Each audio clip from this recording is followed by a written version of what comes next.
Kemudian teman-teman sekalian, Allah Subhanahu wa taala memang sendiri memiliki sifat pemalu. Allah Subhanahu wa taala itu ya Hayy dan juga Sitir, suka sekali menutupi aib-aib hambanya. Kaum sedang bersama sebagian dengan lainnya, maksudnya laki-laki sama laki-laki, perempuan sama perempuan. Apakah itu juga tidak boleh saling melihat aurat? Qala in istata'ta alla yaraha ahadun fala yarayannaha.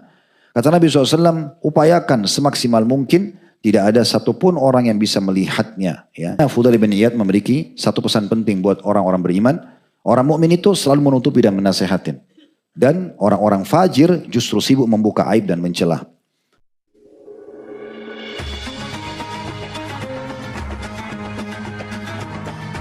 Yang subscribe, semoga hidup kaya raya, mati masuk surga. Kemudian riwayat yang lain juga di mana Nabi SAW mengajarkan kepada kita jangan suka ucapkan kata-kata buruk untuk diri sendiri. Walaupun ngobrol sendiri dengan dirinya. Melihat dirinya di cermin, kok saya jelek banget ya. Kok mata saya sipit begini, kok hidung saya begitu. Dan segala macam hal seperti dari kita bilang. Kita seakan-akan menghina penciptanya. Tugas antum nikmatin tubuh ini pakai ibadah kepada Allah. Selesai. Ya. Itu cuma sebatas di dunia. Di akhirat nanti kita akan diberikan fisik yang baru. Tinggi besar seperti Nabi Adam AS. Pernah kita sampaikan riwayat itu. Bahkan kata Nabi SAW, orang yang masuk surga wajahnya seperti Yusuf, hatinya seperti Ayub. Jadi perawakannya seperti Adam. Orang yang sempurna semuanya. Walaupun memang tidak di copy paste wajah Nabi Yusuf. Tapi kita akan tampan sebagaimana Nabi Yusuf tampan. Semua tidak lagi orang jelek. Allah punya cara. Dengan fisik kita sekarang Allah bisa ubah. Maksudnya ubah itu menjadikan sesuatu yang baik dan menarik. Baik laki-laki ataupun perempuan itu sudah disampaikan. Makanya Nabi SAW dalam hadis Ummu Salamah radhiyallahu dalam hadis riwayat Muslim beliau mengatakan la tad'u ala anfusikum illa bi khair. Jangan pernah kalian mendoakan atau mengucapkan kata-kata untuk diri kalian kecuali kebaikan. Baik-baik saja selalu, ya.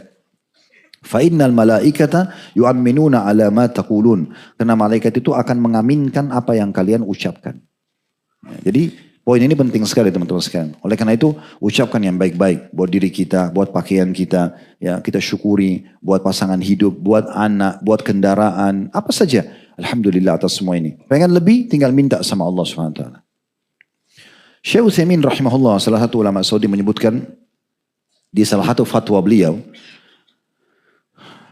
yang kebetulan berhubungan dengan masalah hadis tadi.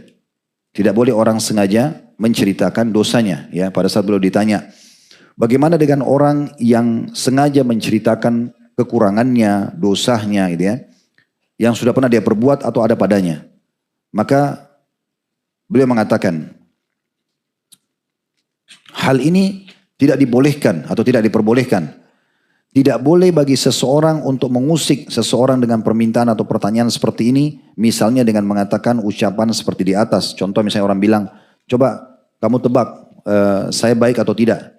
Tahu nggak masa lalu saya? Tahu nggak semalam saya buat apa? Tidak boleh dia sengaja lempar itu sehingga orang menebaknya. Atau tidak boleh sebaliknya orang sengaja nanya, kamu semalam kemana saja, ngapain aja gitu kan. Kita nggak usah ikut campur dengan orang. Kecuali memang ada tanggung jawab kita di situ. Contoh orang tua pada anak misalnya. Contoh seorang pimpinan pada bawahannya di waktu yang sedang ada akad kerja. Oke. Misalnya telat, pegawai dia tanya, kamu kemana tadi, kenapa telat? Misal, contoh, dia punya hak. Tapi kalau tidak ada urusannya, gak usah. Teman-teman, tetangga, kita mau cari tahu dia kemana, habisin waktunya di mana. Kadang-kadang subhanallah ada orang iseng banget. Dia pun sudah bertanya, orang sudah jawab, enggak semalam saya tidur. Ah masa sih? Masih digoda orang untuk harus ikutin apa yang dia punya mau. Kan ini jadi aneh sekali. Kan itu. Sampai mempermalukan orang, mengolok-olok orang, ini semua tidak dibenarkan sama sekali. Dan perbuatan ini bahkan diharamkan dalam Islam. Dan ini sejalan dengan makna hadits Nabi SAW, min husni islamil mar'i tarku ma la ya'ni, dan diantara sempurnanya Islam seorang adalah meninggalkan apa yang tidak penting bagi dia. Ya. Kemudian teman-teman sekalian, Allah Subhanahu wa taala memang sendiri memiliki sifat pemalu. Allah Subhanahu wa taala itu ya Hayy dan juga Sitir, suka sekali menutupi aib-aib hambanya. Itu sifat Allah Subhanahu wa taala. Maka Allah juga mau kita bersifat seperti itu. Disebutkan dalam sebuah riwayat Abu Daud dan disahihkan oleh Syekh Albani dari hadis Ya'la bin Umayyah radhiyallahu anhum.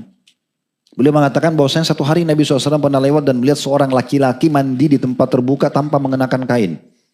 Ya. Nabi pernah lihat orang seperti itu. Karena di masa dulu tidak ada kamar mandi dalam rumah. Mereka pergi padang pasir mandi. Orang ini tidak tutupin dirinya. Kelihatan.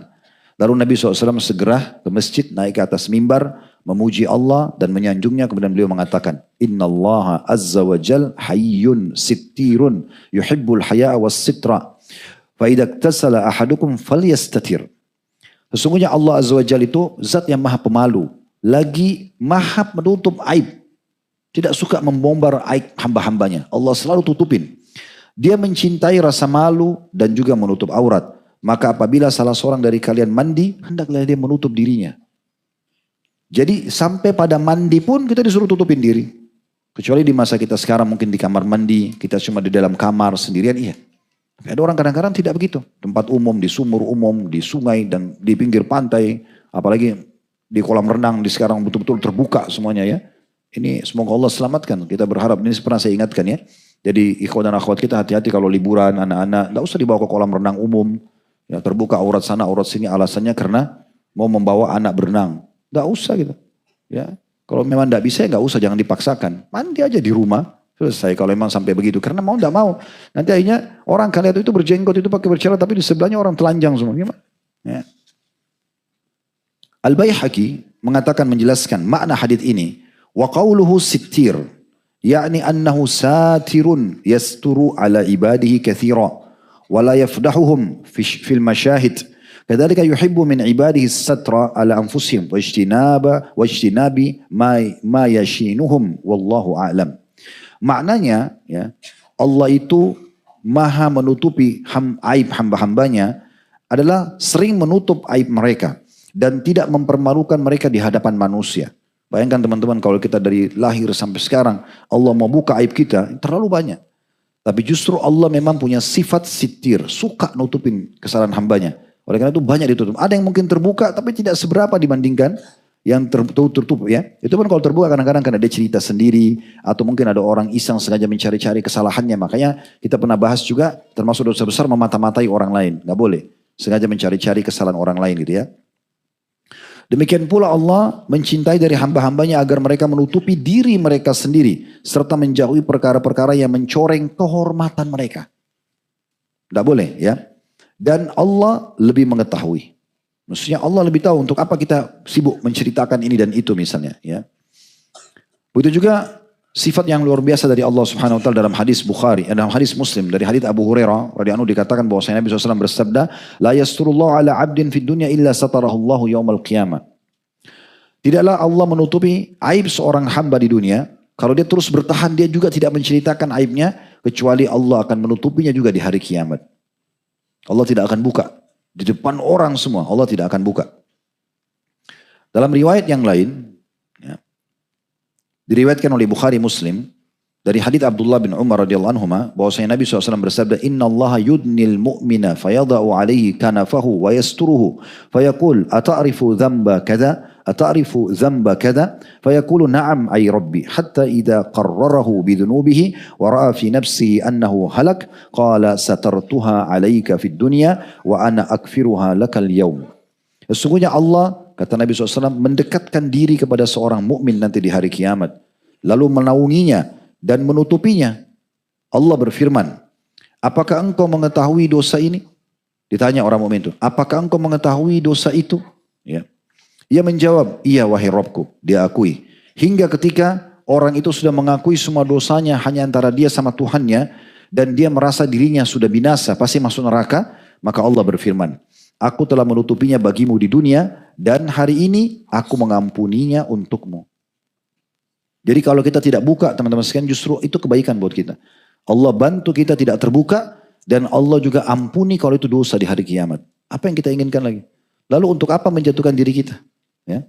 Termasuk sama pasangan sendiri gak perlu kita cerita. Saya dulu begini loh. Untuk apa? Atau berbangga dengan kejahatan dulu sama anaknya. Ayah dulu tuh preman. Apa yang mau dibanggakan? Gitu.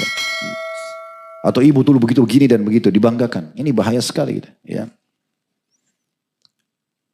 Disebutkan dalam sebuah riwayat dari seorang sahabat Muawiyah bin Haida Al-Quraisy ya radhiyallahu anhu. Riwayat Abu Daud, Tirmidzi dan Ibnu Majah juga Ahmad. Beliau mengatakan ihfad aurataka illa min zaujatika aw ma malakat yaminuk. Qala qultu fa idza kana al-qaumu ba'duhum fi ba'd qala in istata'ta alla yaraha ahadun fala yarayannaha. Qala qultu ya Rasulullah. Maaf, ini Muawiyah menukil dari Nabi SAW. Nabi mengatakan, ihfad aurataka illa min zawjatika au ma malakat yaminuk. Jagalah auratmu kecuali dari istrimu, pasangan hidupmu atau budak yang kau miliki. Kemudian qala qultu fa idza kana al-qaumu ba'dhum fi ba'd. Lalu Muawiyah mengatakan, ya Rasulullah, bagaimana kalau satu kaum sedang bersama sebagian dengan lainnya, maksudnya laki-laki sama laki-laki, perempuan sama perempuan, apakah itu juga tidak boleh saling melihat aurat? Qala in istata'ta alla yaraha ahadun fala yarayannaha. Kata Nabi SAW, upayakan semaksimal mungkin tidak ada satupun orang yang bisa melihatnya. Ya, jangan membiarkan orang melihatnya. Kalau tidak kelihatan, jangan sengaja diperlihatkan. Qala qultu ya Rasulullah idza kana ahaduna khalian. Lalu Muawiyah mengatakannya, Rasulullah, bagaimana kalau kami lagi sendirian? Gak ada orang-orang gitu. Qala fallahu ahaqqu an yustahya minhu minan nas. Kata Nabi SAW, maka pada saat itu sadarilah Allah lebih berhak untuk engkau malu kepadanya daripada manusia. Jadi kalau kita lagi sendirian pun teman-teman sekalian, kalau lagi tidak ada hajat sama sekali, gak usah buka-buka aurat. Sengaja lari-lari sana sini di rumah gak pakai baju misalnya. Oh karena gak ada orang yang lihat. Gak usah. Tutup aja. Ada Allah SWT, ada malaikat. Kan itu. Orang beda kalau berhubungan biologis suami istri itu lain lagi. Tapi kalau misalnya dia sendiri di rumah gitu kan. Dia pikir tidak ada orang ini untuk apa? Fudail bin Iyad. Sekarang kita masuk perkataan salaf. Fudail bin Iyad berkata rahimahullah. Al-mu'minu yasturu wa yansah. Wal fajiru yahtiku wa yu'ayyir. Orang mukmin itu menutupi dan menasihati. Orang mukmin suka menutupi dan menasihati. Itu sifat orang mukmin. Dia tutupi dirinya atau dia tutupi saudaranya yang lain. Dan kalaupun ada kekurangan dia nasihati. Sedangkan orang fajir, memang orang buruk, suka membuka aib dan mencelah. Makanya kadang-kadang saya berbagi di pengajian teman-teman. Kalau mau tahu teman baik, ikhwah sama ikhwah, akhwat sama akhwat. Lihat di awal kita berteman atau selama kita berteman. Apakah dia pernah menceritakan aib dirinya atau orang lain. Kalau pernah berhenti berteman dah. Karena kalau dia sekarang bisa ceritakan aib dirinya sama orang yang dia kenal, maka besok antum yang akan diceritakan. Ya. Tapi kalau kita duduk sama orang yang ada cuma pembicaraan masalah ilmu, hal-hal yang bermanfaat, minimal mungkin hal yang mubah urusan dunia lah. Cuma tanyain kabar misalnya, atau bahas masalah transportasi masih oke.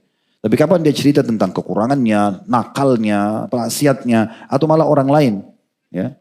Kadang-kadang ada akhwat pernah menyampaikan kami di pengajian, Ustaz gimana kita menghadapi, kadang-kadang di pengajian sudah di masjid, sudah tahu manhaj salaf, malah ceritanya gosipin orang. Gosipin suami, gosipin temannya. Ini kalau seperti ini gak benar. Semoga Allah kasih hidayah. Kalaupun begitu tinggal dinasihatin, tapi untuk dijadikan sebagai sahabat jangan. Karena kalau hari ini target dia adalah diri dia atau pasangannya, besok adalah antum. Selesai. Makanya Fudail bin Iyad memiliki satu pesan penting buat orang-orang beriman. Orang mukmin itu selalu menutupi dan menasehatin. Dan orang-orang fajir justru sibuk membuka aib dan mencela. Dan seorang salaf lain mengatakan, inni la ara syai'a akrahu, fala atakallamu bihi makhafata an ubtala bihi. Kadang-kadang aku melihat sesuatu yang aku benci, aku gak suka dari seseorang misalnya. Namun aku tidak berani membicarakannya karena aku takut diuji dengan hal yang sama. Ya. Misalnya kadang-kadang ada orang penampilannya buruk nih. Menurut kita, menurut dia sudah bagus. Lalu kemudian kita sengaja menyinggung-nyinggung misalnya. Khawatirnya malah nanti Allah balik, kita juga akan berpenampilan buruk. Ingat pernah kita sampaikan perkataan Umar radhiyallahu anhu tentang masalah syamata, merendahkan orang yang beliau mengatakan kalau depanku ada orang lewat perempuan perutnya hamil besar, aku khawatir kalau aku bilang ih perutnya besarnya nanti perutku juga jadi buncit. Karena bisa saja Allah menjadikan itu sebagai ujian bagi orang yang suka menghinakan orang lain. Dan kalaupun misalnya kita mengetahui teman-teman sekalian ada orang yang misal kita lihat itu sesuatu yang menurut kita kurang baik, kita memberikan nasihat, pasti dengan cara yang baik. Assalamualaikum warahmatullahi wabarakatuh. Ada sedikit masukan buat dari saya. Misal, maaf ada bau badan, penampilannya kurang bagus. Kita lalu membahasakan baik-baik. Tapi jangan depan umum. Makanya ada syairnya Imam Syafi'i rahimahullah yang menarik. Beliau mengatakan begini. Ta'ammadni binushika fi infiradi. Ya. Wajannibna nasihata fil jama'ah. Fa inna nusha bainan nasi naw'un minat tawbihi la arda istima'ah. Wa in khalaftani wa asaita qawli fala tafza idza lam tu'ta ta'ah. Kurang lebih artinya, berilah aku nasihat ketika aku sendirian dan jauhilah menasihatiku di tempat umum atau di keramaian. Karena nasihat di hadapan umum itu adalah salah satu bentuk teguran yang aku tidak suka mendengarnya. Maksudnya umumnya orang kalau ditegur di depan orang, dia tidak suka menerima. Dan salah satu bentuk teguran yang aku tidak suka dengar, ya, bila engkau menyelisihiku, tidak sependapat denganku, lalu tidak mengikuti ucapanku, maka jangan marah, ya, bila nasihatmu tidak ditaati. Tapi inti bahasan dari perkataan beliau adalah jangan sampai kita teman-teman sekalian nasihatin orang, sebutin bukan cuma diri kita ya, orang lain pun di depan umum. Terakhir mungkin tentunya ada beberapa poin yang kita beratkan. Juga ada perkataan Imam Syafi'i, man wa'ada akhahu sirran faqad nasahu wa zanah. Wa man wa'adahu alaniyatan faqad fadahu wa syanah. Siapa yang menasihati saudaranya secara rahasia, maka sungguh ia telah menasihatinya dan telah menghiasi hidup orang itu. Dan siapa yang menasihatinya secara terang-terangan di depan umum, maka sungguh ia telah mempermalukan, justru menghinanya. Sebagai penutup teman-teman sekalian adalah yang perlu kita perhatikan baik-baik kalau seandainya ada kekurangan menurut kita pada diri kita. Ini sebagai penutupnya. Yang pertama teman-teman sekalian, mohonlah kepada Allah agar ditutupi. Poin pertama adalah tidak menceritakannya pada orang lain kecuali ahlinya. Kalau ahli beda, misal contoh kita punya penyakit, kita bicara pada dokter dan kita bicara. Tidak usah penyakit itu dibicarakan pada semua orang, apalagi orang yang tidak paham. Karena bisa saya tadi saya bilang kalau depan kita itu adalah teman, bisa saya berubah jadi musuh. Apalagi kalau musuh, sudah jelas-jelas dijadikan sebagai senjata untuk menyerang kita. Tapi kalau ahlinya, orang sakit ke dokter tentang fatwa hukum kepada seorang alim, itu pun kita ringkaskan konsultasi dan bukan curhat, maka itu tepat. Tapi kiat yang pertama, kalau kita ngikutin supaya tidak masuk dalam kategori dosa besar ini, tidak buka aib kita sendiri adalah jangan ceritakan. Kecuali pada ahlinya, itu pun dengan maksud untuk mendapatkan fatwa atau petunjuk. Ya. Yang kedua, mohon kepada Allah SWT supaya ditutupi aib tersebut. Dan kita tidak asing tentunya hadits Abu Daud dan Ibnu Majah di mana kita selalu dianjurkan membaca zikir sebagai zikir pagi petang. Supaya kita minta Allah tutupin. Allahumma inni as'alukal afwa wal afiyah fid dunya wal akhirah. Allahumma inni as'alukal afwa wal afiyah fi dini wa dunyaya wa ahli wa mali. Allahumma astur awrati wa amin rawati. Allahumma ahfadni min bayni yadayya wa min khalfi wa an yamini wa an shimali wa min fawqi wa a'udzu bi'azamatika an uqtala min tahti. Saksi bahasan kita sebenarnya lebih kepada ya Allahumma astur awrati. Rasulullah SAW ya membaca doa ini pada pagi petang yang artinya ya Allah, aku memohon kepadamu ampunan dan keselamatan di dunia dan di akhirat. Dan aku mohon kepadamu ampunan dan keselamatan dalam urusan agamaku, duniaku, keluargaku, hartaku. Ya Allah, tutupilah auratku, aib-aibku, kekuranganku, dan amankanlah ketakutanku. Ya Allah, jagalah aku dari depan, belakang, kanan, kiri, dan dari atasku. Aku berlindung dengan keagunganmu, disergap atau ditimpa musibah dari bawahku. Jadi saksi bahasan kita minta agar kita diamankan. Yang terakhir teman-teman sekalian adalah kita jangan tinggal diam dengan kekurangan kesalahan kita selama masih bisa diperbaikin. Tadi kalau misalnya ada kekurangan di fisik kita dan sebenarnya tidak ada pelanggaran agama dalam merawat misalnya, ya. Konsultasi ke dokter, ada masalah di kulit, ada jerawat, ada ini, ada itu. Kita tidak apa-apa pergi pada ahlinya kalau kita mampu itu ya. Jadi kita memperbaiki kesalahan itu atau kekurangan atau perangai kita. Sifat kita tahu ini, kita malas, kita ini, kita itu, kita perbaikin. Jadi kita memperbaiki kesalahan. Jangan dibiarkan berlarut-larut ya. Apalagi sampai pamer sama orang ya, saya sudah begini ya misalnya. Dan juga kita perbaiki kesalahan dan kita menyempurnakan kekurangan. Kalau ada kekurangan maka kita usahakan sempurnakan gitu ya. Nah semua ini teman-teman sekalian sangat berhubungan dengan masalah bagaimana kita selamat dari dosa besar yang sedang kita bahas. Allahu a'lam.